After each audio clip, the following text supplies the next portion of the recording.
Assalamualaikum warahmatullahi wabarakatuh. Perkenalkan, nama saya Ahmad Torik, mahasiswa Prodi Manajemen Universitas Mancasakti semester 3, kelas B1 Malam.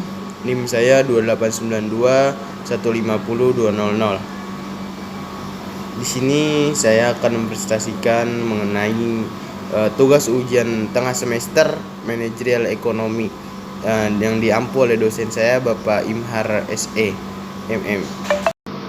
Oke, di sini saya akan menerangkan mengenai ruang lingkup ekonomi manajerial ya. Apa sih sebenarnya ruang lingkup ekonomi manajerial itu? Managerial Economic Definite atau aplikasi teori ekonomi dan alat pengambilan keputusan untuk mengetahui bagaimana organisasi dapat mencapai tujuannya secara lebih efektif. Secara garis besar, managerial decision problem itu ada economic theory yang terdiri dari mikroekonomi dan juga makroekonomik, juga ada decision science yang terdiri dari mathematical economics dan juga econometrics. Di bawahnya ada managerial economic application of economic theory and decision science tool to solve a managerial decision problem. Jadi optimal solution to managerial decision problem. Nah, lalu di sini ada managerial economic as an economic discipline. Ekonomi itu terdiri dari makroekonomi dan juga mikroekonomi. Turunan dari makroekonomi itu ada money, finance, dan banking. Turunannya lagi ada international economic atau ekonomi internasional, ada regional economic, dan juga economic development. Nah, sementara di mikroekonomik turunannya ada sektor ekonomi, labor economic, economic of IT and HE, juga ada managerial economic. Nah, lalu ada juga permasalahan dalam keputusan manajemen ya.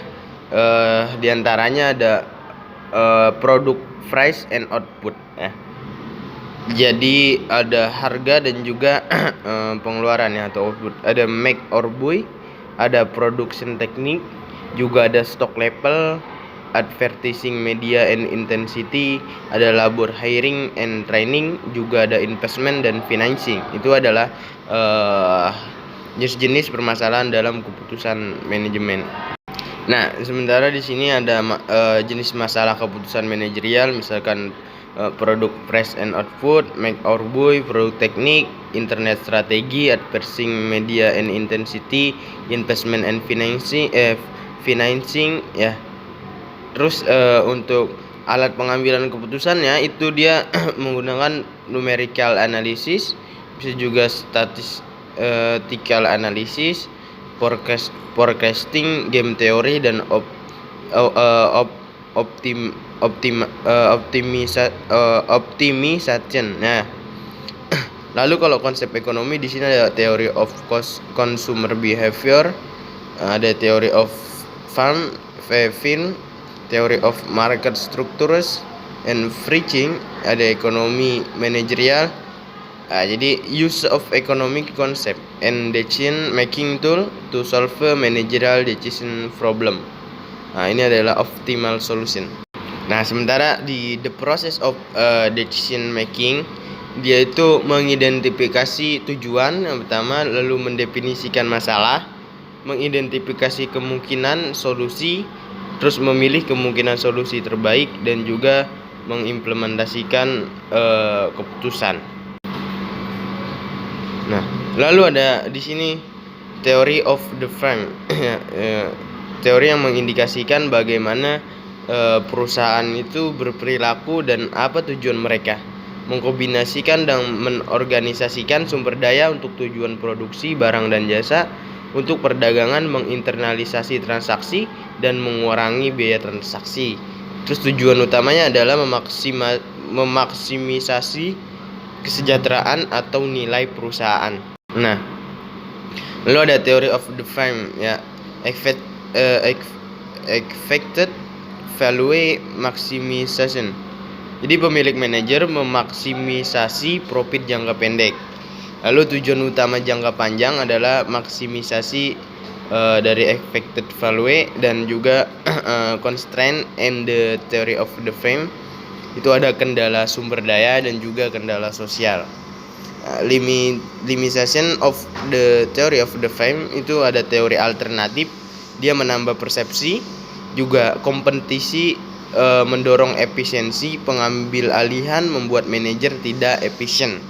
Nah, sementara alternatif teorisnya itu adalah sales maximization, ada adequate rate of profit, management utility maximization, ada principal agent problem, ada satisfying behavior, profit, yang kedua market share, ada revenue growth, return on investment, teknologi, customer satisfaction, dan juga ada shareholder value gitu.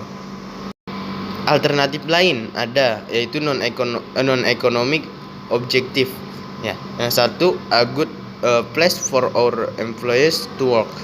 Yang kedua, provide the good product service to our customer. Yang ketiga, act as a good citizen in our society. Nah, di sini ada definisi dari profit ya. Jadi definition of profit adalah business profit, total revenue minus the explicit or accounting cost of production. Economic profit itu adalah total revenue minus the explicit and implicit cost of production. Lalu ada opportunity cost, implicit value of a resource in its best alternative use. Nah, lalu di sini ada fungsi of profit ya, function of profit. Jadi profit merupakan signal untuk menunjukkan alokasi sumber daya. Profit yang tinggi dalam industri merupakan sinyal bahwa pembeli menginginkan lebih dari yang diproduksi industri. Profit negatif atau rendah memberikan sinyal bahwa pembeli menginginkan lebih sedikit dibandingkan yang diproduksi industri. Lalu di sini ada theories of profit. Yang pertama ada risk bearing theories of profit, ada frictional theory of profit, monopoly theory of profit, innovation theory of profit, managerial efficiency theory of profit. Lalu di sini juga ada nilai marginal. Ya, apa itu nilai marginal? Nilai marginal dari variabel dependen adalah perubahan variabel dependen akibat perubahan satu unit variabel independen.